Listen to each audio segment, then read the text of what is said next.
안녕하세요. 캠벨 생명과학 시판 생물공부 함께하고 있는 이정미입니다.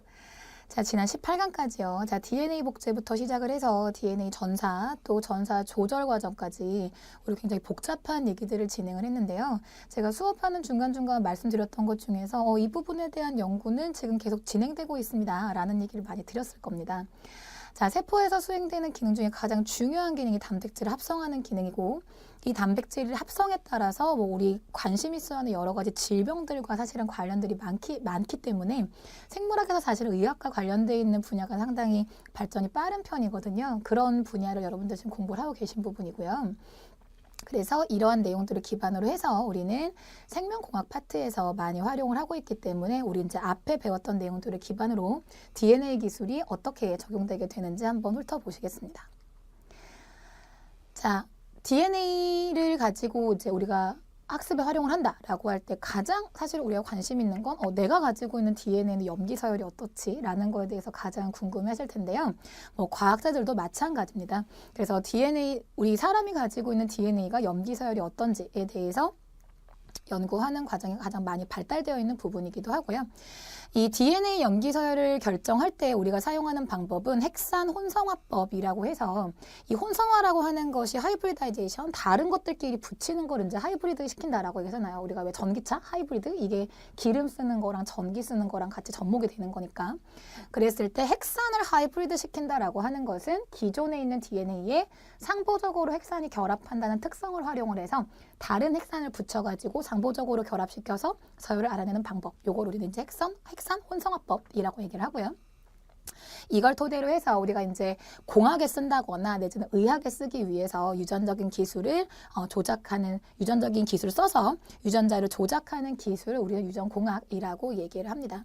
자, 말씀드렸던 것처럼 DNA 염기 서열에 우리는 관심이 제일 크기 때문에 염기 서열을 결정하는 방법이 몇 가지가 있어요. 자, 그 중에서 제일 우리에게 많이 알려져 있는 방법, 생거라는 사람이 요거를 노벨상 받았는데 디데옥시리보뉴클레오타이드라고 이게 디데옥시리보뉴클레오타이드는 재료고요.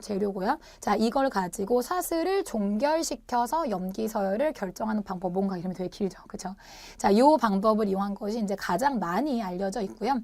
비슷한 방법에 의한 것이 이제 합성에 의해서 DNA를 아예 만들어서 서열을 분석하는 방법도 이제 우리가 현재 알고 있는 방법이고, 근데 이제 마지막에 나와 있는 차세대 염기 서열 결정 기술은 이게 뭔가 생물학적인 기술을 사용을 한다라고 했을 때 이 방법이 좀 더 나은 것 같아. 이게 좀 더 나은 것 같아. 기준 중에 하나가 훨씬 더 간단하다.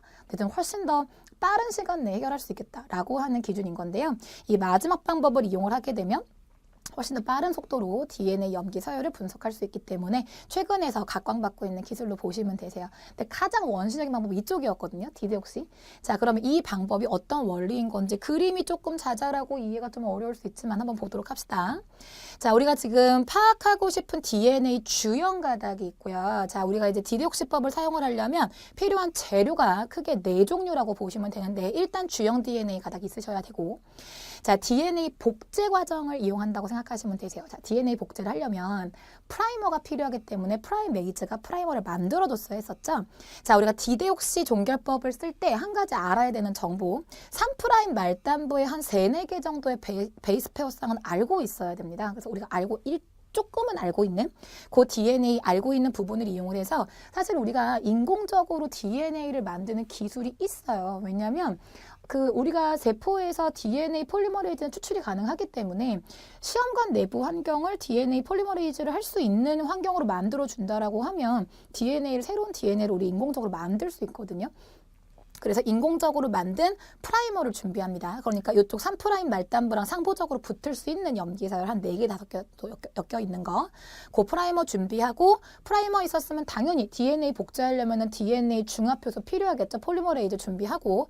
그래서 일단 프라이머랑 DNA 중합효소 한 세트. 그 다음에 DNA를 만들 거기 때문에 DNA를 만드는 뉴클레오타이드가 있어야 될 텐데 그 뉴클레오타이드를 2종류를 준비하셔야 돼요. 이게 조금 어려우실 수 있는데 일단은 데옥시리보 뉴클레오타이드 우리가 알고 있는 거 DNA 만드는 재료.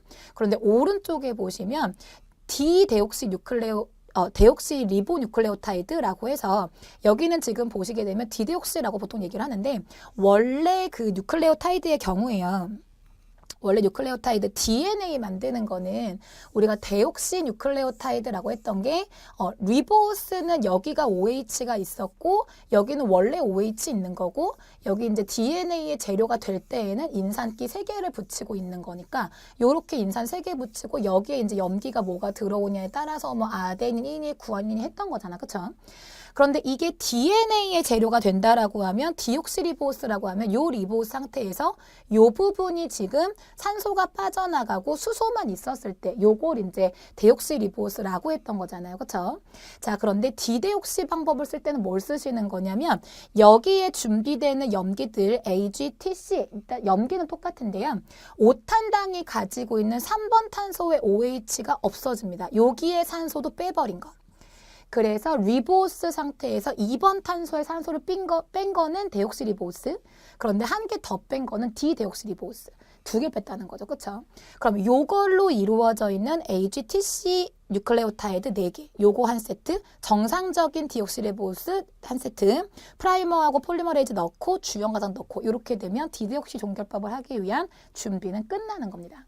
자, 그럼 이걸 왜 넣는지가 중요하겠죠. 그렇죠? 자, 이걸 넣는 이유는 뉴클레오타이드가 만들어진다라고 할 때 DNA 폴리머레이즈가 수행하는 작업은 기존에 있는 폴리머가 있어서 기존에 있는 뭐 DNA가 됐건 RNA가 됐건 이게 지금 이제 5' 말단부라고 하면 말단부에 있는 뉴클레오타이드는 인산기 3개 붙이고 있는 거니까 1번 탄소에 이제 뉴클레오타이드를 뭐 구아닌을 붙이고 있었다. 자, 그럼 3번 탄소에 OH가 있다면 여기 있는 OH하고 다음번 뉴클레오타이드의 인산 사이에서 탈수축합이 이루어지게 되면서 요 사이에서 산소를 매개로 한 결합이 이렇게 이루어지는 거였죠. 그렇죠? 이런 식으로 다음번 뉴클레오티드의 첨가가 이루어지는 거였습니다. 자, 그런데 여기 있는 뉴클레오타이드가 이 부분이 OH가 없고 수소가 있다라고 하면 다음번에 새로운 뉴클레오타이드가 온다고 하더라도 결합이 안 되는 거죠. 그러면 새로운 DNA 합성은 여기에서 끝나버리는 겁니다. 요걸 이용하는 거죠.